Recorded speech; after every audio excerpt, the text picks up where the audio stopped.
Hey everybody, another video from Japan today about a very different topic. I want to talk about something today that has already or will happen to a lot of us that are into carving, sports, etc. I have been doing martial arts and sports ever since about 20 or 21 years ago when I started judo with 6 years, and ever since that I've basically beaten up my forearms and wrists with anything from judo, American football, traditional swordmanship, carving, handling, axes. Then I went into grappling, Brazilian Jiu-Jitsu, and again judo. So basically my forearms and wrists need to work every day, and probably I didn't take care of them enough, which resulted about 2 years ago into a very severe tendinitis and enthesitis, I think it's called, or commonly known as golf and tennis elbow. So what happened was that first on my forearm, on the upper part, which I think is the extensor, I had a severe inflammation where the tendon meets the bone, which basically left me in pain, severe pain, for over half a year, and then basically dropped down here. And I think we're talking about a tennis and a golf elbow. However, to cure that arm took me over a year, and then it switched over to the other arm. So my week usually consists of lifting, body weight exercises, grappling, judo, Brazilian Jiu-Jitsu, and Iaido, which is a Japanese swordmanship. I'm actually representing one style of Iaido, Toyama-ryu Iaido, in Austria and in Europe exclusively, and I'm handling a sword very often. So I guess the lifting and handling axes and knives and carving, and especially doing stable motion where you grip a lot, but then again turning motions like with the tuka-kamen with a knife, a lot of force and over a long amount, like extended amount of time, caused the problem on the right side, and then handling the sword, and especially very heavy training swords, caused the problem on the left side. Now I think there are people who are more prone to this kind of injuries, and especially chronic injuries, but in general I think there are things that we can do.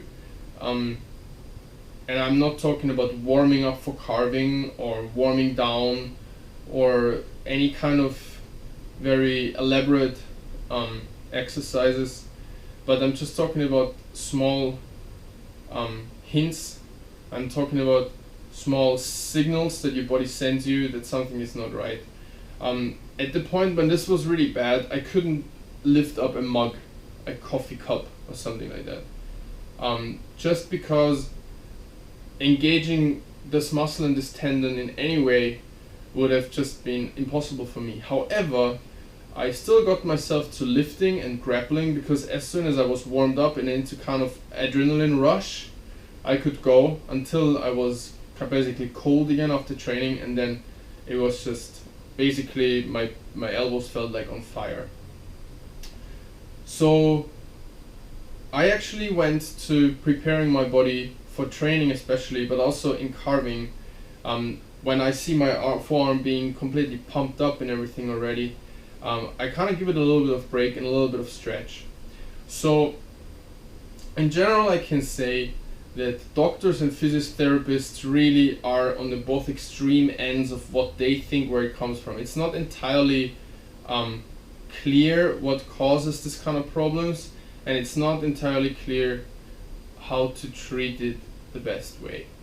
So my physiotherapist would always just stretch my arm and like massage the living thing out of my problem area, and they would stretch, like I said, a lot. So many people believe, or many like scientists believe, that this kind of problems are coming from an imbalance basically between the muscles in your forearms. So for example, in pull-ups and stuff like that, people usually kind of do a monkey grip or like an overhand grip like that.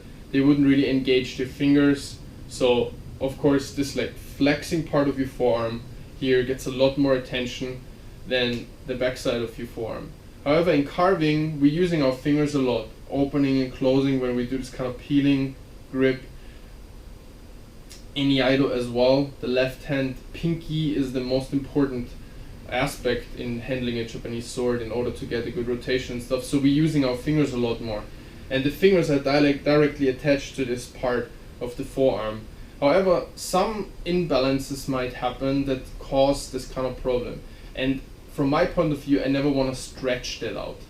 If anything, I actually want to stretch the antagonist, the opposite part, in order to give that part of my body that hurts a little bit of a relief, kind of. So believing that all this tension in this part here, not being stretched and soft enough, causing kind of a trouble on the other side. And this is a way of thinking that is very Eastern, searching for the balance in order to find the origin of your problem.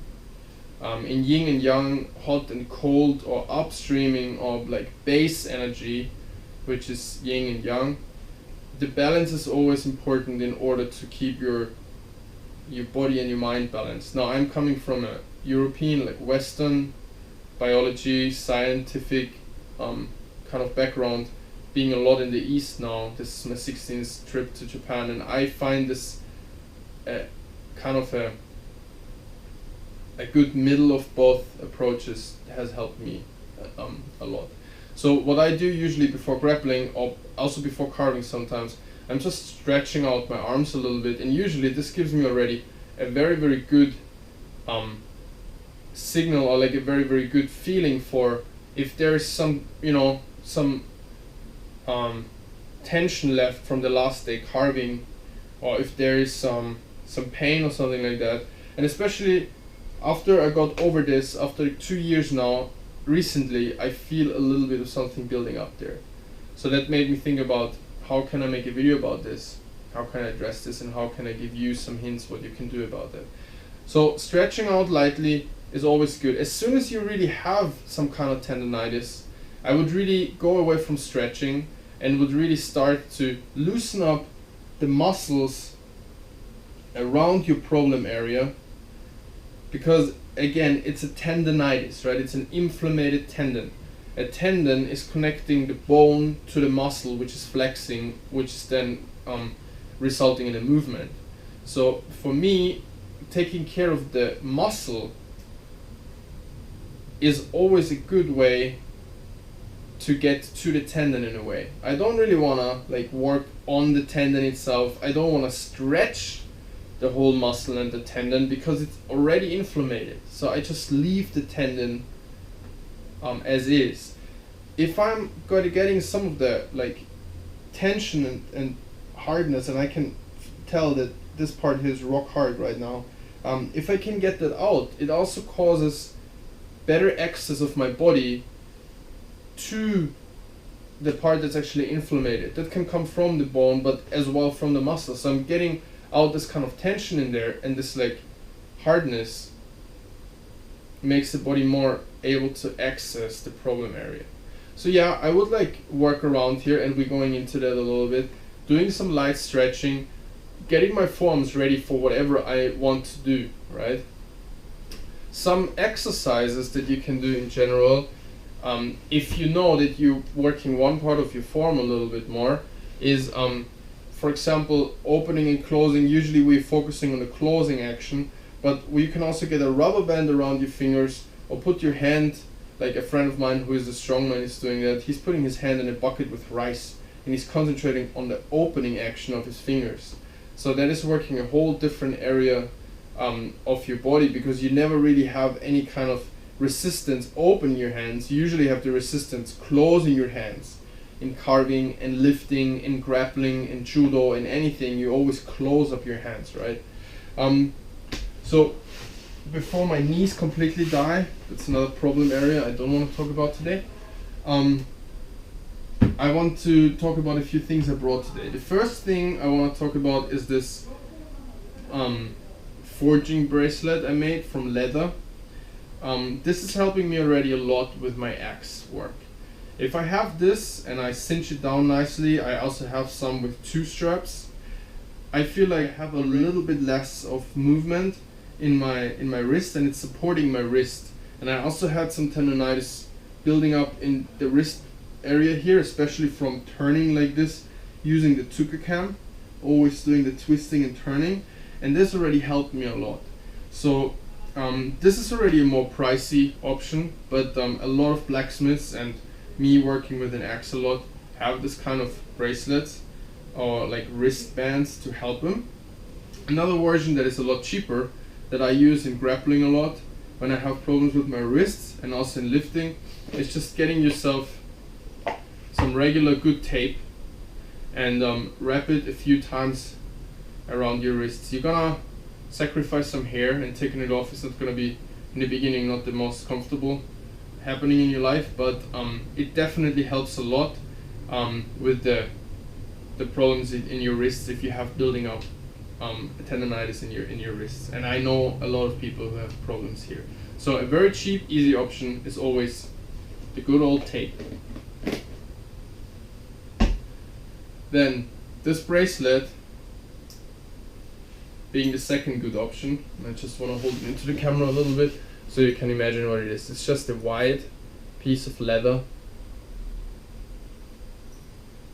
that is entirely, of course, stitched because I'm a leather worker, and it's helping me a lot with my axe work. Nice oil tanned leather. So what I have here is a few ways of working my forearms when I feel like, from the combination of carving, axing and grappling, like Brazilian Jiu-Jitsu and Judo, when it's getting too much for my forearms, since these kind of things pretty much happen every day in my life, including lifting, muscle ups, anything you can imagine, and there's not really a lot of rest. I need to get the most out of my recovery that I have. So I like really working with this kind of new implements, the Black Roll from Germany, that is working into your muscles and loosening them up. I got this bigger one here actually for different other parts of my body, for my thighs, especially for my back, stuff like that, but it's also working the forearm quite nicely. It looks a little bit weird, but when you're working with this kind of implements, then you have to get used to getting on the floor and stuff. So what I'm doing with this basically is I'm lying on my side, get it into position, and just put a little bit body like weight on it, and just roll up and down any body part I want to get a little bit looser, and it actually works. Might look a little bit weird, but I'm coming from grappling, ground fighting and stuff. Being on the floor is like really second nature for me, so this works quite well. It's a little bit difficult though to get to the top part of your arm. So what I sometimes do when this is not reaching the point that I want to get to is I'm using this kind of ball. This ball is the same material. It's not the hardest they have, it's not the softest they have, but I can really nicely hold it, and with this ball working into muscle areas, and I'm feeling already there's like, it's jumping up and down. There's like a little knob in there. And this way you can really like massage yourself. Kind of sounds a little bit creepy. No, like you can really get into that areas of your forearm that would potentially cause problems. And believe me, once you have a golf or tennis elbow, it is really a horrible thing, and it's really influencing your life in a negative way daily. And I had a lot of injuries to my knees, neck, anything you can imagine. But this golf elbow and tennis elbow was just really something else. Another thing you can do with this is you can press it against the wall. It's a little bit difficult to show now, but you can press it against the wall basically, and you can just run your body up and down, and it would just roll on the wall anywhere you want to get to. Also in your back, for example, just basically put it on the wall and just roll up and down. So this is 2 implements I wanted to present to you. A lot simpler and cheaper. I mean, those are not expensive. This is like 12 bucks or something, and it's really, really good. But there is a variety of different options out there you can use. I used squash balls. This is a rubber baseball, like a very light one, especially if you are already in pain or you have an area that's already really in pain. Get something more soft. This costs like literally nothing. This is a proper baseball. Very tough, very hard, but as well usable to get into areas. The smaller these kind of balls are, even a golf ball could be used, the more precisely you can attend certain areas. So that was all from my side so far. This is a very different video, as I understand. I hope this is something that can help you, or that can at least prevent that you need help. And if you have any more questions about how I treated my problem I had for like pretty long time, how I tried to prevent, if I didn't cover certain areas you want to know, then please just shoot me a message in the comment section. Otherwise, I would be happy if you would leave me a thumbs up and a subscription as usually. And yeah, I'm wishing you a great day, and I'm gonna see you next time.